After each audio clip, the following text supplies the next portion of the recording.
नमस्कार मित्रों एवं बच्चों, आपका स्वागत है मेरे दिव्य दृष्टि चैनल सीखने का आसान तरीका में। आज मैं आपके सामने कक्षा 7 की बाल महाभारत कथा के विषय में बताऊंगी। शुरू करते हैं। महाभारत कथा। महाभारत की कथा महर्षि पाराशर के कीर्तिमान पुत्र वेद व्यास की देन है। व्यास जी ने महाभारत की यह कथा सबसे पहले अपने पुत्र शुकदेव को कंठस्थ कराई थी। व्यास जी ने अपने पुत्र शुकदेव को सबसे पहले इस महाभारत की कथा के बारे में बताया और उसके बाद अपने दूसरे शिष्यों को। मानव जाति में महाभारत की कथा का प्रसार महर्षि वैशंपायन के द्वारा हुआ। वैशंपायन व्यास जी के प्रमुख शिष्य थे। ऐसा माना जाता है कि महाराजा परीक्षित के पुत्र जन्मेजय ने एक बड़ा यज्ञ किया।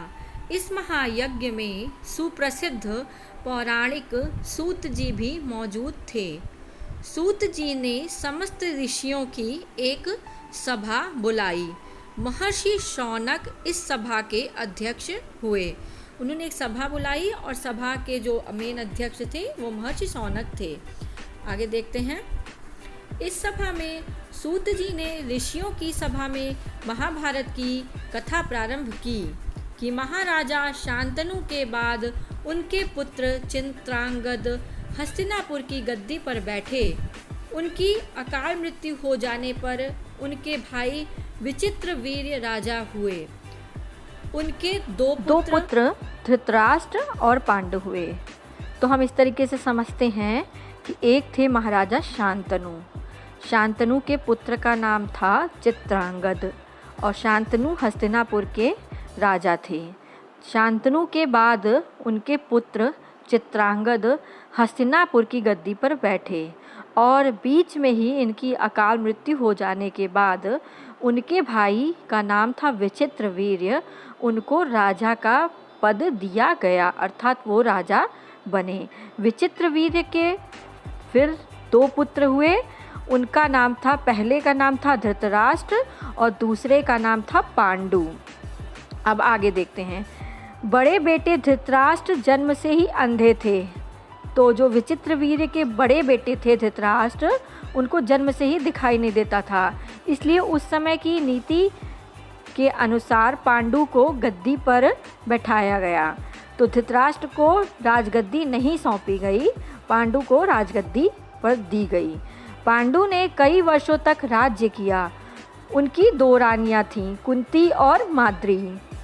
कुछ समय राज्य करने के बाद पांडु अपने किसी अपराध के प्रायश्चित के लिए तपस्या करने जंगल में चले गए। उनकी दोनों रानियां भी उनके साथ चली गईं। वनवास के समय कुंती और माद्री ने 5 पांडवों को जन्म दिया। कुछ समय बाद पांडु की भी मृत्यु हो गई। 5 अनाथ बच्चों का वन के ऋषि मुनियों ने पालन पोषण किया और पढ़ाया लिखाया। तो 5 पांडवों के नाम क्या थे? युधिष्ठिर, भीम, अर्जुन, नकुल और सहदेव, जिसमें से युधिष्ठिर सबसे बड़े थे। जब युधिष्ठिर 16 वर्ष के हुए तो ऋषियों ने 5 कुमारों को हस्तिनापुर ले जाकर पितामह भीष्म को सौंप दिया। 5 पांडव बुद्धि से तेज और शरीर से बली थे। उनकी प्रखर बुद्धि और मधुर स्वभाव ने सबको मोह लिया था। यह देखकर धृतराष्ट्र के पुत्र कौरव उनसे जलने लगे और उन्होंने पांडवों को तरह तरह से कष्ट पहुंचाना शुरू किया। धृतराष्ट्र और पांडु 2 भाई थे। धृतराष्ट्र के पुत्र कौरव और पांडु के पुत्र पांडव। पांडव वन में पैदा हुए थे और धृतराष्ट्र के पुत्र हस्तिनापुर में पैदा हुए थे। जब पांडव लोग भी आकर के राज्य में रहने लगे तो धृतराष्ट्र के पुत्रों को जलन होने लगी। अब आगे देखते हैं। दिन पर दिन कौरवों और पांडवों के बीच वैर भाव बढ़ता गया। अंत में पितामह भीष्म दोनों को किसी तरह समझाया और उनके बीच संधि करवाई। भीष्म के आदेशानुसार कुरु राज्य के 2 हिस्से किए गए। कौरव हस्तिनापुर में ही राज्य करते थे और पांडवों को एक अलग राज्य दे दिया गया। अब दोनों लोगों के राज्यों को बांट दिया गया था और आगे चलकर जिसमें पांडव लोग रहते थे उसे इंद्रप्रस्थ का नाम दिया गया, मशहूर हुआ। इस प्रकार कुछ दिन शांति से बीते, शांति रही। उन दिनों राजा लोगों में चौसर खेलने का आम रिवाज था। ये एक तरीके का खेल होता है। राज्य तक की बाजियां लगा दी जाती थी। इस रिवाज के मुताबिक एक बार पांडवों और कौरवों ने चौपड़ खेला। तो कौरव कहाँ रहते थे? हस्तिनापुर में रहते थे। और पांडव कहाँ रहते थे? इंद्रप्रस्थ में रहते थे। तो दोनों लोगों के बीच में चौसर का खेल खेला गया। अब कौरवों की तरफ से कुटिल शकुनी खेला। शकुनी जो था दुर्योधन का मामा था और दुर्योधन कौरव में से एक पुत्र था, मतलब कि वो धृतराष्ट्र का बड़ा पुत्र था। दुर्योधन का मामा था शकुनी। शकुनी जो है, शकुनी और दुर्योधन दोनों मामा भांजा मिलकर के उन्होंने युधिष्ठिर को हरा दिया। युधिष्ठिर के साथ 5 भाई मिलकर खेले और उन्होंने युधिष्ठिर को हरा दिया।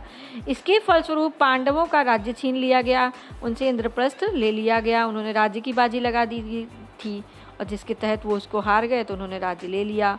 उसके 13 वर्ष का वनवास भोगना पड़ा, जिसके कारण उनमें एक शर्त यह थी कि 12 वर्ष के वनवास के बाद 1 वर्ष का उन्हें अज्ञातवास करना पड़ेगा। धृतराष्ट्र और पांडु भाई थे। धृतराष्ट्र के पुत्रों को कौरव का नाम दिया गया और पांडु के पुत्रों को पांडवों का नाम दिया गया। धृतराष्ट्र के पुत्रों में से ही दुर्योधन एक उनका पुत्र था। अब आगे देखते हैं। अज्ञातवास उन्हें करना होगा, उसके बाद उनका राज्य उन्हें लौटा दिया जाएगा, ऐसी शर्त के सामने रखी गई थी। तो उन्होंने उसको स्वीकार किया और उसे उन्हें करना पड़ा।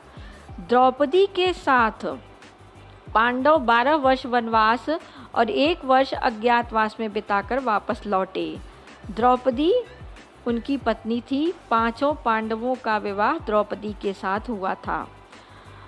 अब जब वो अज्ञातवास में बिता करके वो लौटे तो लालची दुर्योधन ने लिया हुआ राज्य, उनका जो इंद्रप्रस्थ राज्य ले लिया था, उन्हें वापस लौटाने से मना कर दिया। उसने इनकार कर दिया। अतः पांडवों को अपने राज्य के लिए लड़ना पड़ा। युद्ध में सारे कौरव मारे गए। तब पांडव उस विशाल साम्राज्य के स्वामी हो गए। हस्तिनापुर के भी स्वामी हो गए और इंद्रप्रस्थ के भी हो गए। दोनों सेनाओं के मध्य युद्ध हुआ। युद्ध में पांडव विजयी हुए। पूरा महाभारत का युद्ध इसी पे आधारित है। इसके बाद 36 वर्ष तक पांडवों ने राज्य किया और फिर अपने पोते परीक्षित को राज्य देकर द्रौपदी के साथ तपस्या करने हिमालय पर चले गए। संक्षेप में यही महाभारत की कथा है। पूरी महाभारत इसी पर आधारित है। विस्तृत प्रसंग हम आपको आगे बताएंगे।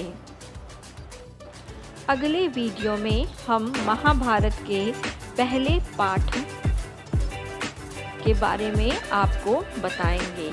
तब तक के लिए आप हमारे चैनल को लाइक एवं सब्सक्राइब कर दीजिए।